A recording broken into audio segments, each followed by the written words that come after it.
Shënimi 8 vjetorit të shpalljes së Kosovës si shtet i pavarur, në Ferizaj filloi me seancën solemne të kuvendit komunal. Kryetari i Ferizajt, Muharrem Sfarqa, tha se duke punuar bashkarisht, mund të arrijmë standardin e jetesës së vendeve perëndimore, të cilin ata e kanë krijuar vetë me përpjekje të gjata me punë e djers. Sipas Sfarqës, në Kosovë duhet ta zhvillojmë kultin e punës e të mësimit, sepse një shoqëri punëtore dhe e ditur nuk mund të mbetet e pazhvilluar. Sot është dita më e përshtatshme për të kujtuar flijimet e pafund të ferizajasve të kosovarëve për gjatë shekujve e dekadave në themelet e lirisë të shtetit për ta të munguar.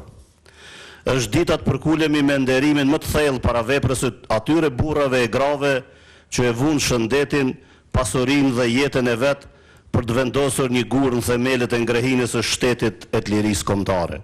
Është koha kur duhet të vëjmë në punë të gjitha mundësitë tona intelektuale e krijuese për të ndërtuar një të ardhme vetes dhe shoqërisë, për të krijuar të ardhme fëmijëve tanë, duke i përgatitur për jetë përmes një edukimi të mirë e të përparuar. Ndërkaq, kryetari i shoqatës së familjeve të dëshmorëve të UÇK-s, Gafur Bytyqi, tha se për këtë pavarësi që sot po e festojmë, u flijuan shumë breza, andaj mirë ai që nuk e vlerëson veprën sublime të të rënëve për liri. Për shtetin, 2250 dëshmorë të kombit të UÇK-s e dhanë jetën. Ofruan jetën mbi 25.000 veteranë të luftës. Ofruan jetën 5.000 invalid të luftës. Ofruan jetën 1.200.000 shqiptarë, të cilët fshisa e gjenocidit i shpuri deri në Zelandën e Re. Mirë ata që nuk ju punon kujtesa dhe nuk kanë fije racionalitetin në kokat e tyre.